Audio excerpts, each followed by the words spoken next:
Hi, I'm Robbie Bobby, adult child and para-alcoholic. In this video, we'll compare two versions of Step 11 used in ACA. Both are necessary in order to recover from the effects of growing up in an alcoholic or otherwise dysfunctional family. To get the most from this video, I recommend watching the prior videos in this series and have a printout of each set of steps. We'll start with Step 11, Standard Version, aimed at our adult self. Sought through prayer and meditation to improve our conscious contact with God as we understand God, praying only for knowledge of God's will for us and the power to carry it out. The purpose of Step 11 is to provide the spiritual power needed to fully drive the other steps, half of which, that's 6 out of 12, include the word God, while the other half rely on those that do. You see, the 12 steps are based on the principle that recovery depends upon a power greater than ourselves. In the standard steps, that power is called God, and that power is foundational. So, it makes sense that we should improve conscious contact with that power in order to work each and every step, not just Step 11. For example, in the third step, we make a decision to turn our will and life over to the care of God. And in my opinion, we need to make that decision each and every day.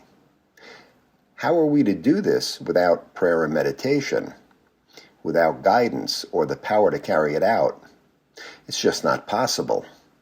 Actually, making the decision may be possible, but eventually we need to put that decision into action. The frog cannot sit on the lily pad forever.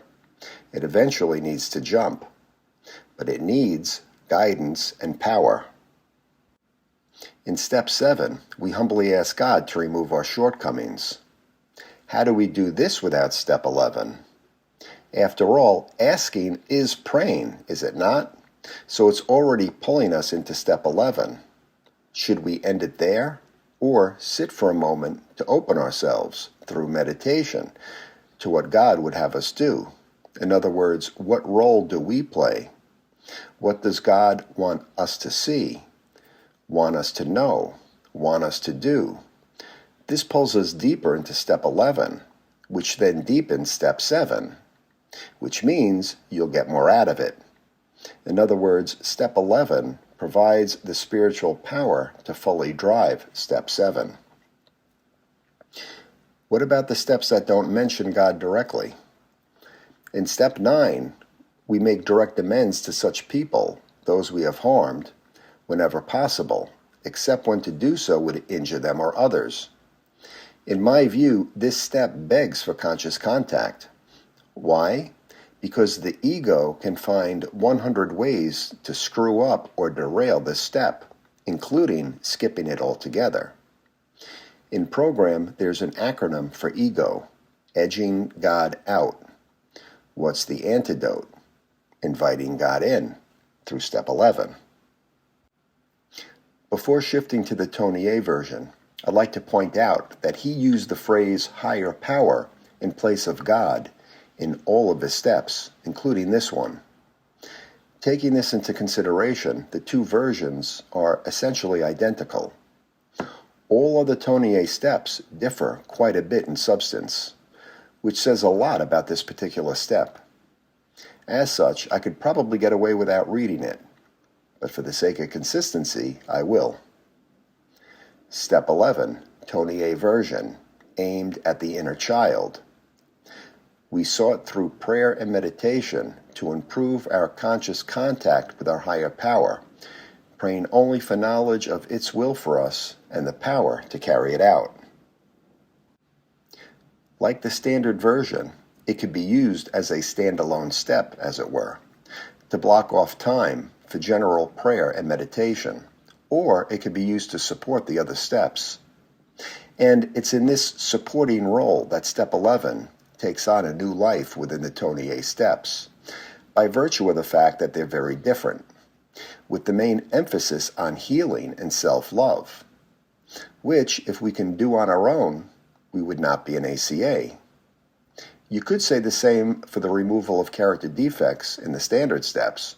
However, due to childhood conditioning, ACAs often feel, at least at an unconscious level, that they are unlovable, unless they're meeting the demands or expectations of others. But that's conditional love, and the steps call for unconditional love.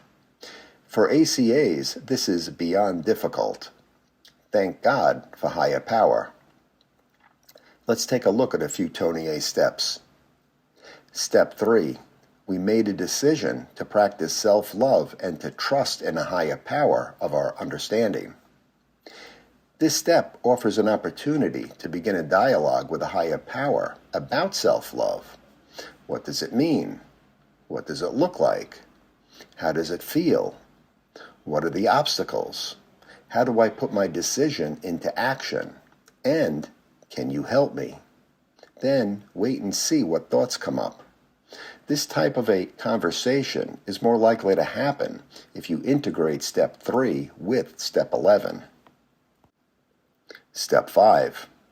We admitted to our higher power, to ourselves, and to another human being the exact nature of our childhood abandonment. This step has the potential to get into some deep trauma, which may be difficult to deal with, as well as difficult to uncover, let alone to the exact nature of. How on earth are we to do this on our own? The wording on this step makes it seem that we are to do this on our own, and then, when we're all done, admit it to higher power, ourselves, and another person.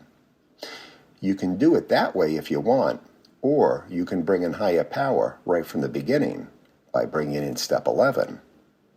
This way, the admitting can happen naturally along the way, but you'll get much more out of it, and likely much deeper into Step 5. Step 9. We became willing to accept our own unconditional love by understanding that our higher power loves us unconditionally. Where does our willingness in Step 9 come from? How do we put our willingness into action? How do I know that my higher power loves me unconditionally? The answer to these questions can be found in Step 11. On a final note, Step 11 allows you to get the most from every other step. Likewise, the other steps allow you to get the most from Step 11. The relationship is mutually beneficial.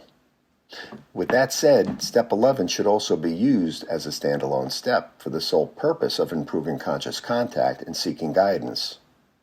And finally, our ultimate sponsor is God or higher power. And in that respect, we all share the same sponsor. I like the idea of that. And that wraps up this video, which is meant to be food for thought. If you got something out of it, please click like and subscribe and forward to a fellow traveler. I'm Robbie Bobby. Thank you for listening, and as always, keep coming back.